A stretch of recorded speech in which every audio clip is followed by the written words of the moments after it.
momentum conservation or conservation of momentum. ठीक है, so this is a very important topic. Throughout physics चलता रहता है ये topic, which is conservation of momentum. देखो इसको हम समझते हैं पहले equation wise. That bye Newton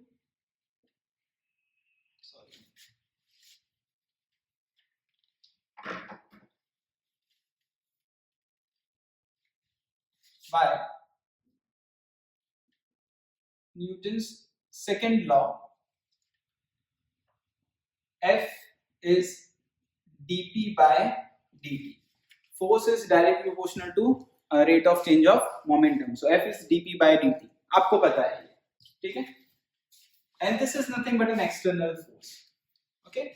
If your external force is zero, if external force is zero, that is F external is zero, then dp by dt is zero. If dp by dt is zero, that means p is constant.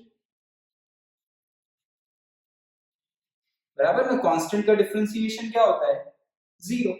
So dp by constant है तो differentiation zero, तो उल्टा भी बराबर नहीं. dp by dt zero, so p is constant.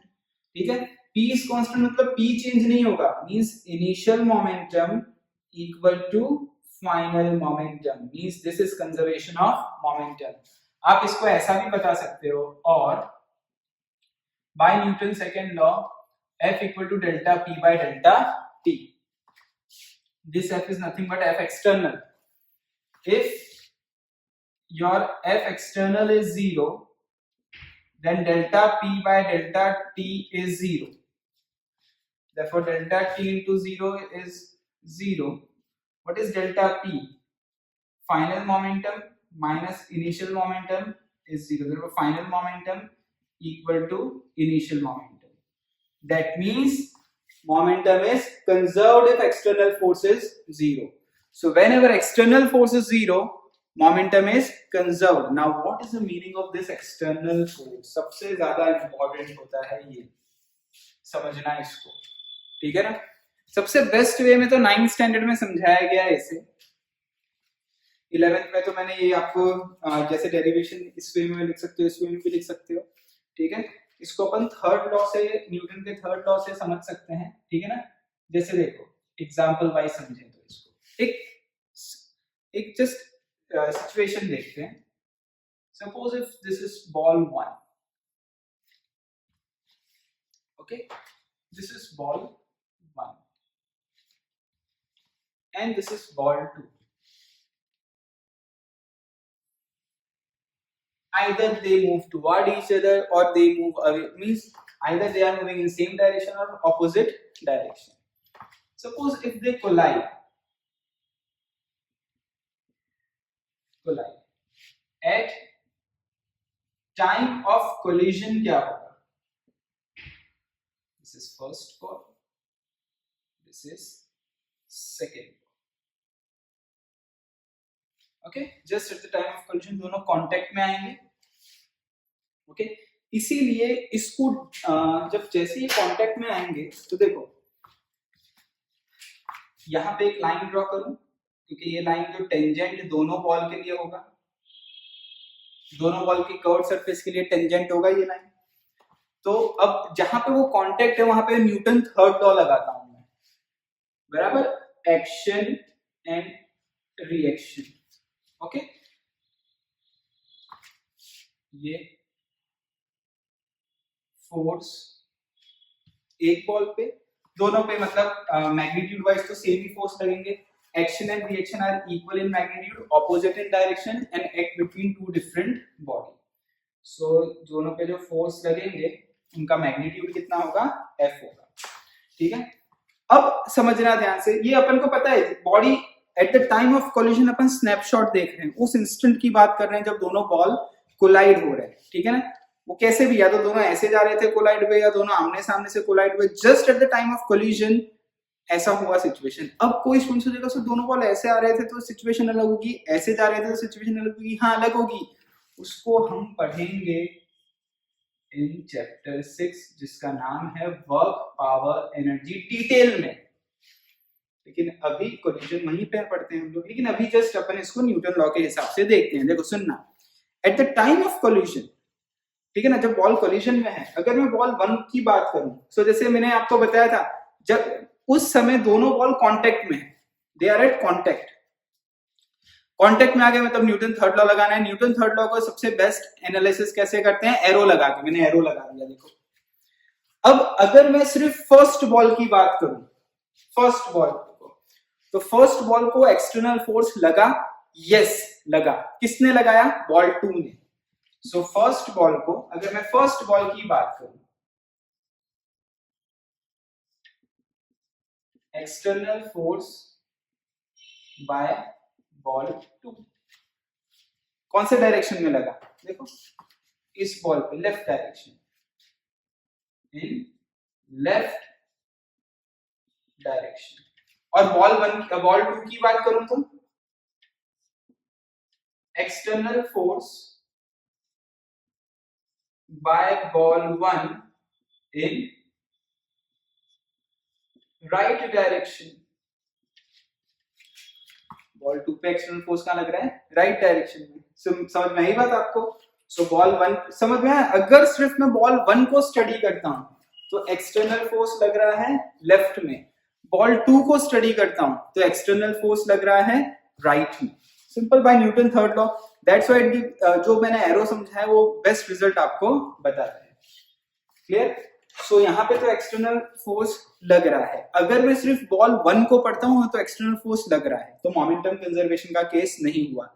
अगर मैं सिर्फ बॉल 2 को पढ़ता हूँ ना तो भी एक्सटर्नल फोर्स लग रहा है, मतलब मोमेंटम कंजर्वेशन का केस नहीं हुआ। लेकिन अगर मैं इसको पूरे को एक सिस्टम इमेजिन करता हूँ, this I assume to be a whole system, okay, then external force is 0। तो भले बॉल टकराए, कोलाइड हुए, बट वो इंटरनल फोर्स हो गया, वो इंटरनल फोर्स हो गया। अगर आप इंडिविजुअली बॉल 1 को पढ़ रहे हो तो एक्सटर्नल लग रहा है, इंडिविजुअली बॉल 2 को पढ़ रहे हो तो एक्सटर्नल लग रहा है, लेकिन होल सिस्टम पे एक्सटर्नल फोर्स नहीं लग रहा, वो इंटरनल हो गया। ठीक है। कोई स्टूडेंट बोले सर ग्रेविटी तो पहले भी लग रहा था, बाद में भी लग रहा है, हमेशा लग रहा है, लेकिन eight the time of collision नया फोर्स कौन सा आया, नॉर्मल ये रिएक्शन फोर्स, ये आया है नया फोर्स। क्या ये फोर्स पहले लग रहा था बिफोर कोलिजन? नहीं। ठीक है ना। लेकिन eight the time of collision ये फोर्स लगा है, लेकिन अब ये एक्सटर्नल है कि इंटरनल है, ये आपके साइक के ऊपर है कि किस तरीके से आपको क्वेश्चन करना है। सिर्फ अगर आपको बॉल 1 को पढ़ना है तो भाई एक्सटर्नल फोर्स लगा, सिर्फ बॉल 2 को पढ़ना है तो एक्सटर्नल फोर्स लगा, लेकिन पूरे सिस्टम को पढ़ना है तो एक्सटर्नल फोर्स नहीं लगा, बिकॉज इस पूरे सिस्टम में ये इंटरनल फोर्स हो गया। बराबर। मैं एक भी पूरे सिस्टम को पढ़ रहा हूं, क्यों? क्योंकि देखो नेट फोर्स कितना लग रहा है इस पे, ध्यान से समझना। क्योंकि बॉल 1 पे फोर्स कौन से डायरेक्शन में लगा, लेफ्ट डायरेक्शन पे, तो माइनस है, प्लस बॉल 2 पे फोर्स वही मैग्नीट्यूड का कौन से डायरेक्शन में लगा, राइट डायरेक्शन में, F। So net force is 0 which is nothing but an external force. क्या आ गया, 0। सो एक्सटर्नल फोर्स क्या हो जाएगा, 0, क्योंकि यहाँ पे कोई फोर्स ही नहीं लग रहा है पूरे सिस्टम में, क्योंकि ये नया फोर्स है लेफ्ट और राइट में, तो सिस्टम पे तो नेट फोर्स क्या हो गया, 0। सो एक्सटर्नल फोर्स क्या हो गया, 0। आप समझे? तो ये इंपॉर्टेंट होता है। आप इंडिविजुअल बॉडी को पढ़ रहे हो, 1 को तो एक्सटर्नल लगा, 2 को तो एक्सटर्नल लगा, सिस्टम में एक्सटर्नल नहीं लगा। तो when we consider this to be a whole system, ऐसा कॉलिजन में बहुत पढ़ने वाले हैं हम लोग, then external force is 0। whenever external force is 0 you have to apply this equation, P initial equal to P final। ठीक है, इसे नोट डाउन कर लो, फिर आगे देखते हैं।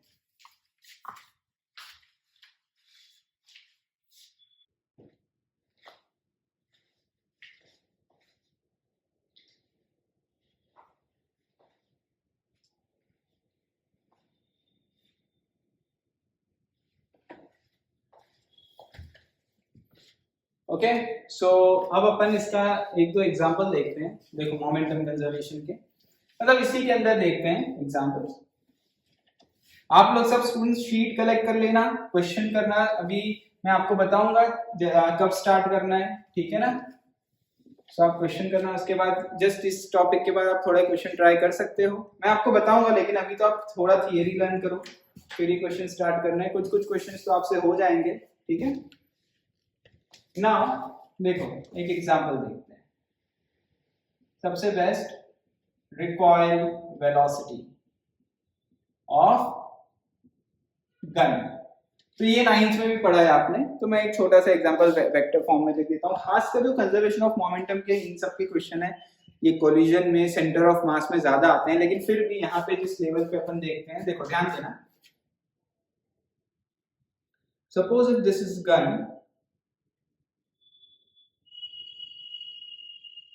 okay, in gun there is, suppose this time that here there is a bullet, mass of bullet is small m, mass of gun is capital M, okay, here there is trigger।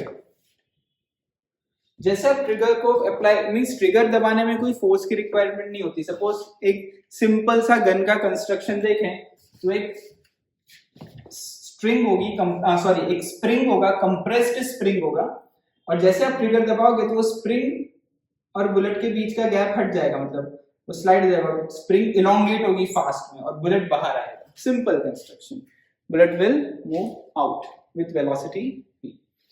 Now अब सुनना students, initially तो जैसे आप अगर इस पूरे को एक सिस्टम एज्यूम करते हो, समझे आप, तो बुलेट, जैसे मैं स्प्रिंग और बुलेट के बीच की जो क्लिप है उसको हटाऊंगा, मतलब ट्रिगर दबाऊंगा, तो बुलेट को स्प्रिंग ने फोर्स दिया, स्प्रिंग को बुलेट ने फोर्स दिया, एक दूसरे को action and reaction force.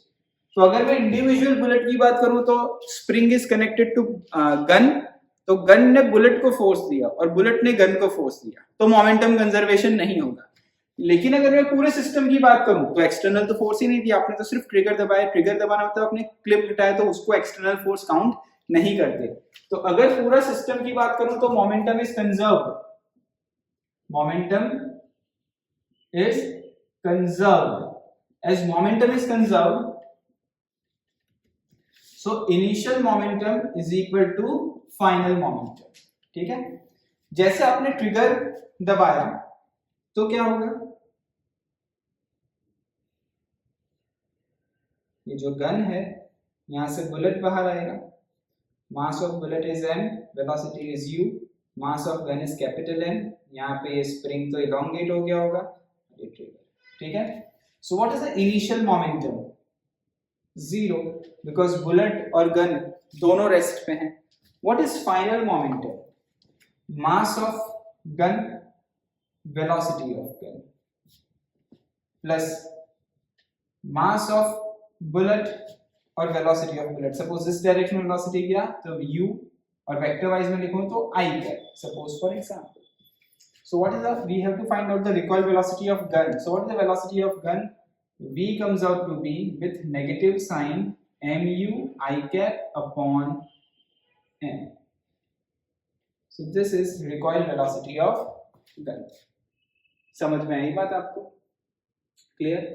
Negative sign ये इंडिकेट करता है ऑब्वियसली गन ये इधर गया तो गन कहाँ जाएगा? पीछे के डायरेक्शन में आएगा, that is known as a recoil, back direction में आएगा, ठीक है। सो ये सिंपल सा एग्जांपल हुआ, ठीक है। फाइनल मोमेंटम, क्योंकि ये पूरे को अपन ने एक सिस्टम ही एज्यूम किया है, तो this whole is a system. So mass of bullet, velocity of bullet, mass of gun, velocity of gun, बराबर, ओके।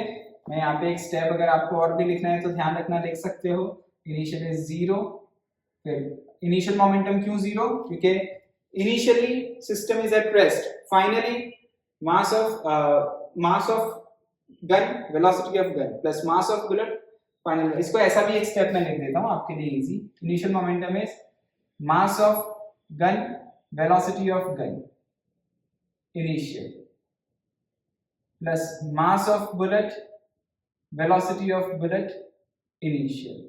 सेम वे आप ऐसा भी आगे कर सकते हो, मास of gun, velocity of gun final, plus mass of bullet, velocity of bullet final, ठीक है। सो ये 0 था, ये 0 था, 0 प्लस 0 0, फिर मास of gun capital V, mass velocity of gun V, which is recoil velocity, mass of bullet small m, velocity of bullet u, उस हिसाब से ये फॉर्मूला आई है। इसको नोट डाउन करो, आगे देखते हैं एक और एग्जांपल। तो ये रिकॉइल वेलोसिटी आपने पहले भी पढ़ा है, मैंने वेक्टर फॉर्म में खाली लिख दिया है।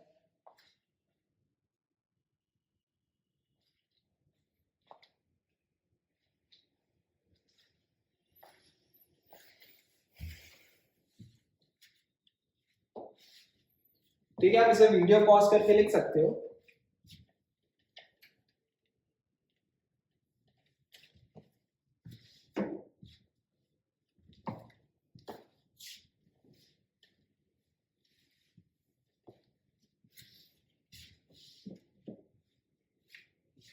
अब एक एग्जांपल करते हैं। This example is basically not a case of momentum conservation, ठीक है, तो उसको अब मैं समझाता हूं आपको। अच्छा क्वेश्चन है, क्लियर? देखो, ये मोमेंटम कंजर्वेशन का एग्जांपल था, लेकिन इससे मोमेंटम कंजर्वेशन समझ में आएगा कि कब मोमेंटम कंजर्वेशन लगाना है और कब मोमेंटम कंजर्वेशन नहीं लगाना है, ठीक है। सो एक एग्जांपल देखते हैं, बहुत फेमस एग्जांपल है। Force required to hold gun, ठीक है ना। तो एक गन होल्ड करने के लिए, गन चलाना, सो उसको whenever you fire a bullet from a gun, तो आपके हाथ में कितना फोर्स होना चाहिए, force required to hold a gun, ठीक है। तो ये है, जैसे जैसे बहुत हैवी गन्स होती हैं, जैसे AK-47, उसको फायर करते हैं तो बोलते हैं वो बच्चों के खेलने की चीज नहीं है, ठीक है ना। इट इज नॉट कि आप उसे फायर करोगे सो आपके हाथ में ताकत होनी चाहिए, कितनी ताकत होनी चाहिए, ये काफी इंपॉर्टेंट क्वेश्चन है, क्लियर। सो इसका आंसर याद रखना है हमको, ध्यान रखना, force required to hold gun. So ये चीज आपको पता ही है। अब अपन इसको कैलकुलेट करते हैं। देखो,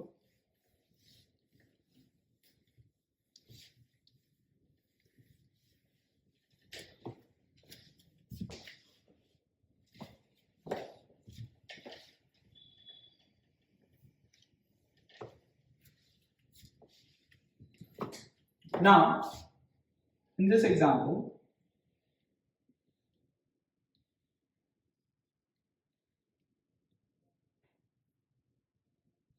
if this is gun and here there is bullet of mass m, okay, so जैसे आपने ट्रिगर दबाया, फायर किया, तो ये जो बुलेट है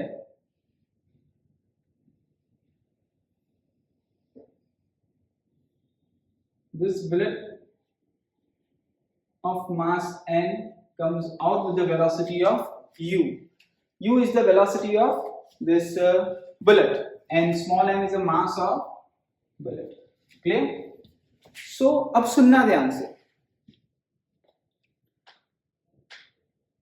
जैसे इस एग्जाम्पल को अगर हम देखें, ये तो आपने लिख ही दिया, ठीक है ना, इसमें तो पूरा एक सिस्टम था, बुलेट और गन, ठीक है। अब इस एग्जाम्पल को हम लोग मैं एक बेसिक एग्जाम्पल के साथ आपको समझाता हूं तो आपको आइडिया आएगा। देखो, क्रिकेट का एग्जाम्पल, क्रिकेट, बैट बॉल, ऐसे एग्जाम्पल आपने 9th में बहुत किए हैं, इसीलिए वो समझा देता हूं आपको, सुनना, ठीक है। दोनों एग्जाम्पल पैरेलली समझाता हूं तो समझ में आएगा। This ball of small mass m moves with the velocity of u horizontally, ठीक है। It strike this surface is supposed bend, okay.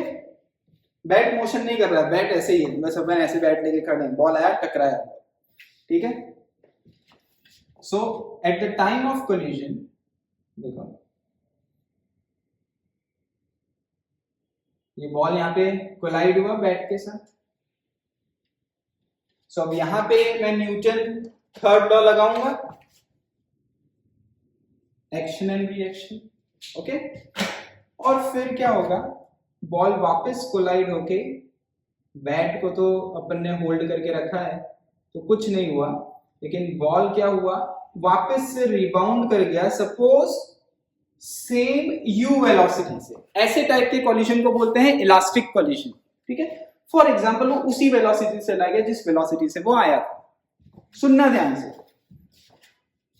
अब इनिशियल मोमेंटम क्या है इसका, मैं क्योंकि एक ही डायरेक्शन में मोशन हो रहा है तो राइट को प्लस मानता हूं, लेफ्ट को माइनस मानता हूं। समझ में आ गई बात आपको, ठीक है ना।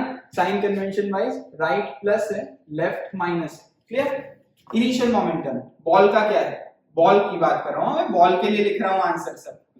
बॉल के लिए इनिशियल मोमेंटम क्या है, mu। फाइनल मोमेंटम क्या है बॉल का, माइनस mu। बॉल का चेंज इन मोमेंटम क्या आएगा, final momentum minus initial momentum. What is final momentum, minus mu minus initial is mu। Answer क्या आ गया, minus 2mu। So this is final momentum of ball. Suppose time of contact is 1 second. 1 second तक ball bat के साथ contact में रहा for example, ठीक है। सो फोर्स कितना है, force on ball delta p by delta t, so minus 2mu by 1, so minus 2mu is force on ball. देखो बॉल पे फोर्स लेफ्ट डायरेक्शन में लगा है तो माइनस आंसर आया। तो बॉल पे फोर्स माइनस 2mu लगा तो बैट पे कितना फोर्स लगा, 2mu। So force on bat कितना हो गया, force on bat is plus 2mu in which direction, right direction. Action and reaction are equal in magnitude, opposite in direction and act between two different bodies. तो देखो यहाँ पे भी bat और ball collide हुए, बैट और ball collide हुए, लेकिन मेरे को सिर्फ ऐसा क्वेश्चन पूछा है कि बॉल पे कितना फोर्स लगा। तो मैं सिर्फ बॉल को पढ़ रहा हूँ। अगर मैं सिर्फ बॉल को पढ़ रहा हूँ तो मुझे एक्सटर्नल फोर्स, बॉल को एक्सटर्नल फोर्स लगा, किसने दिया एक्सटर्नल फोर्स, बैट ने, ठीक है। अगर मैं सिर्फ बैट को पढ़ रहा हूं तो एक्सटर्नल फोर्स लगा, किसने दिया एक्सटर्नल फोर्स, बॉल ने। तब मैं ऐसा क्वेश्चन करूंगा। और रिकॉल वेलोसिटी ऑफ गन में कैसा भाई, एक्सटर्नल लगा नहीं तो initial momentum equal to final momentum. मैंने पूरे सिस्टम को ही एक एज्यूम कर लिया। तो ये सेम क्वेश्चन जब कोलिजन में करेंगे और मोमेंटम कंजर्वेशन के लिए करेंगे, जब फोर्स नहीं पढ़ रहे होंगे, इससे आप फोर्स निकाल पाओगे, आप समझे। तब अपन इस पूरे को सिस्टम भी एज्यूम कर सकते हैं, लेकिन वो तब की बात है, तब पढ़ेंगे कोलिजन में। अभी यहाँ ध्यान रखना, जब आप इंडिविजुअल को ही पढ़, कोलिजन तो हो रहा है लेकिन आप इंडिविजुअल को पढ़ रहे हो, तो आप ऐसे चेंज इन मोमेंटम निकालोगे। चेंज इन मोमेंटम के बाद कोलिजन टाइम कितना है, डेल्टा t से मोमेंटम चेंज को डिवाइड कर दोगे तो क्या आ जाएगा, फोर्स आ जाएगा। तो देखो फोर्स ऑन बॉल कितना है, minus 2mu, force on bat कितना हो गया, प्लस 2mu। होपफुली ये समझ में आया आपको। अब सेम यही एग्जांपल है, देखना। Force required to hold gun. So जैसे आपने इसको ट्रिगर दबाया तो बुलेट आगे गया। सो बुलेट और बुलेट के मोमेंटम देखो, अब सुनना, फॉर बुलेट, सेम है फॉर बुलेट। मैं अब इंडिविजुअली बुलेट को ही पढ़ रहा हूं, only bullet. What is initial momentum of bullet, 0। Bullet पहले रेस्ट पे था तो momentum mass into velocity 0। What is final momentum of bullet, m into u। So what is change in momentum of bullet? Final minus initial, which is mu minus 0. So delta p equal to mu, which is change in momentum of bullet. Okay. Now ये क्योंकि bullet के बारे में दिया है, gun के बारे में तो कुछ दिया नहीं, तो बुलेट के ही चेंज इन मोमेंटम निकालेंगे। Now suppose in 1 second one bullet comes out of gun. So force is equal to delta p by delta t in 1 second. अगर आप ट्रिगर दबा रहे हो 1 सेकंड में एक ही बुलेट बाहर आ रहा है। So force required, force on bullet is mu। उतने ही फोर्स बुलेट ने किसको दिया होगा, गन को दिया होगा, क्योंकि बुलेट का चेंज इन मोमेंटम mu हुआ। तो rate of change of momentum कितना हुआ भाई, 1 सेकंड में कितना चेंज हुआ मोमेंटम, mu by 1 mu। तो बुलेट पे mu फोर्स लगा तो बुलेट ने गन को भी mu फोर्स दिया होगा। सेम वे ऐसे बॉल को जितना फोर्स लगा, बॉल ने बैट को भी उतना ही फोर्स दिया होगा। तो गन का चेंज इन बुलेट का चेंज इन मोमेंटम निकाला, बुलेट का change in momentum divide by time करा तो mu आया। उतना ही फोर्स बुलेट ने गन को दिया होगा, mu, ठीक है। सो अब ये बहुत इंपॉर्टेंट है, हाँ। If in 1 second n bullets comes out of gun, तो एक बुलेट का चेंज इन मोमेंटम mu होगा, तो n बुलेट का कितना होगा? Final momentum minus initial momentum, n bullet बाहर आ रहे हैं तो एक बुलेट का mu, तो n बुलेट का mnu है ना, एक बुलेट का mu दूसरे बुलेट का भी mu, ऐसे n बुलेट का mu plus mu plus mu up to n times क्या हो जाएगा? mnu, और इनिशियल मोमेंटम सब बुलेट रेस्ट पे थे, तो आंसर क्या आ गया? mnu is change in momentum in 1 second n bullet, तो फोर्स क्या हो जाएगा?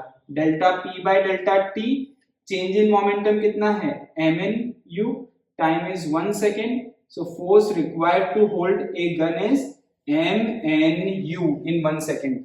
अब अगर एग्जाम में ऐसा बोला है कि इन 1 minute 600 bullet comes out, in 1 minute suppose 600 bullets comes out, सुनना ध्यान से, in 1 minute 600 bullet comes out, तो 1 सेकेंड में कितने आएंगे बताओ? 1 मिनट में 60 सेकेंड होते हैं, डिवाइड बाय 60 कर दोगे तो कितने हो जाएंगे? 10 ना, एक 1 सेकेंड में 10 होंगे तो 60 सेकेंड में 600 हो जाएंगे, बराबर है ना? बराबर कैलकुलेशन किया ना? हाँ, 1 सेकेंड में 10 1 फायर में, सो इन 1 सेकेंड 10 बुलेट कम्स आउट, सो n क्या हो गया आपका? 10, तो यहाँ पे क्या लिख दोगे? 10, ठीक है। सो अगर ऐसा क्वेश्चन पूछते हैं आपको एग्जाम में कि 1 मिनट में 600 बुलेट्स बाहर आ रही है, ऐसे आप कंटिन्यूसली फायरिंग, जैसे AK-47 का एग्जांपल यही है, इन 1 minute approximately 600 bullet can comes out, ठीक है ना? सो 1 सेकंड में कितनी बुलेट आएगी? 10 बुलेट आएगी, तो ऐसे एग्जाम में बोलेंगे कि इन 1 मिनट 600 बुलेट फायर किया या 600 राउंड हुआ, ऐसा बोला इन 1 मिनट, तो 1 सेकंड का आंसर निकालने का उससे n आ जाएगा आपका, ठीक है, ठीक है ना? 1 मिनट में 60, तो 1 सेकंड में कितना, वो n को यहाँ पुट कर देने का, तो force required to hold gun is mnu। Comparative exam के लिए इतना बड़ा कैलकुलेशन नहीं करना, you have to cram this answer that force required to hold gun is mn into u। Clear? Question बहुत सिंपल होते हैं, ध्यान रखना। ऐसा अगर दिया है 600 bullet comes out in 1 second, तो इस हिसाब से लिखना है, इसे नोट डाउन कर लो, होपफुली आपको समझ में आया होगा। एक बुलेट का चेंज इन मोमेंटम mu है, तो n बुलेट का चेंज इन मोमेंटम कितना होगा? mnu। तो 1 सेकंड में फोर्स कितना अप्लाई करना होगा? तो change in momentum by time, so time कितना है? 1 second, so delta p by delta t, mnu by 1, answer comes out to be mnu। So mnu is a force required to hold gun. इतना force bullet को लगा, तो इतने सारे bullet ने gun को भी इतने फोर्स दिए दिस डायरेक्शन। इसलिए कभी भी अपन राइफल चलाते हैं ना, आप में से कोई एनसीसी में होगा तो वो राइफल होता है यहाँ रखते हैं शोल्डर पे, ऐसे नाक के पास नहीं रखते, राइफल चलाओगे पीछे आएगा तो नोज ब्रेक हो जाएगा, तो यहाँ रखते हैं हम लोग, ताकि जब आप देखना किसी को भी चलाते हुए, जैसे राइफल चलाते हैं ना, तो यहाँ पे जोर से फोर्स लगता है, दैट इज आप बोल सकते हो कि बुलेट को गन ने फोर्स दिया, तो बुलेट ने गन को न्यूटन थर्ड लॉ के हिसाब से फोर्स दिया, ठीक है ना? और उस फोर्स से जो वेलोसिटी होती है वो रिकॉइल वेलोसिटी होती है, तो रिकॉइल वेलोसिटी मोमेंटम कंजर्वेशन से निकालते हैं, क्लियर?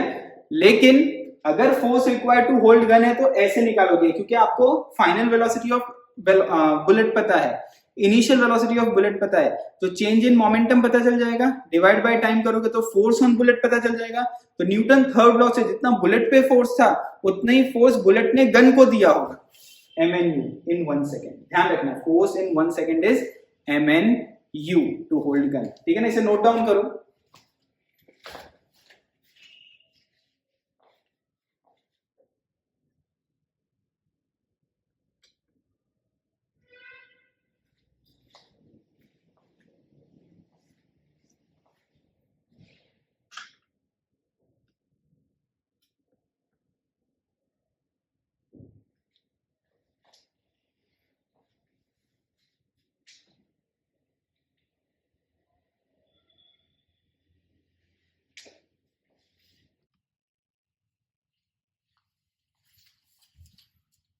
ओके स्टूडेंट्स, तो इसी को अपन देख लेते हैं कि एग्जांपल इसमें, जैसे देखो आपको ऐसा क्वेश्चन पूछा है, in 1 minute, suppose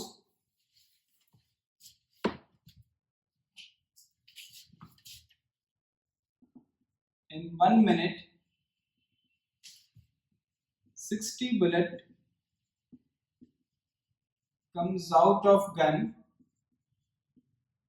with velocity of 715 metre पर सेकेंड. ठीक है, एक्चुअली यही कुछ वेलोसिटी होती है जो AK-47 या इनमें से जो बुलेट बाहर आती है.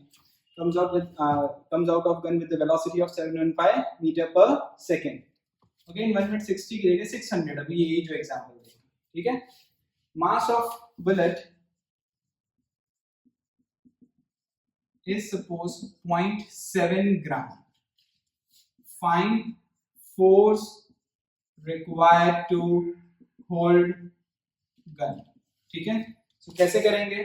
Simple, force required to hold gun की फॉर्मूला याद रखनी है MNU.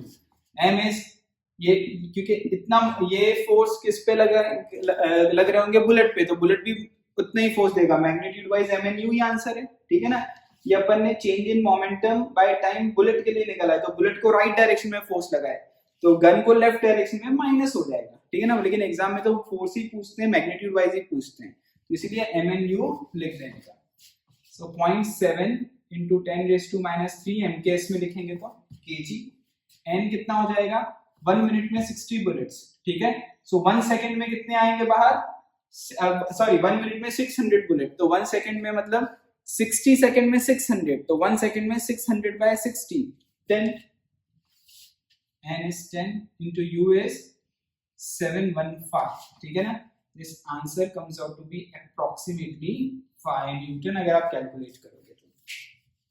ठीक है ना, ये 715% 0.49 into करोगे ना 0.495 के अप्रॉक्सी आता है. लेकिन इतना इजी हो जाएगा. 7 7 49 मतलब 50 के अराउंड, और फिर ये जब 0 0 करोगे तो 5 आ जाएगा. तो 5 के अराउंड आंसर जो भी होगा वो आपका आंसर है. क्लियर? सो ध्यान रखना, ये n का कैलकुलेशन में ध्यान रखना कि भाई 60 सेकंड में 600 बुलेट्स, सो 1 सेकंड में कितने? तो 600 by 60 which is n, it comes out to be 10. यहाँ पे 10 पुट करने का. क्लियर? सो होपफुली ये थियरी आपको समझ में आ गई होगी. ठीक है,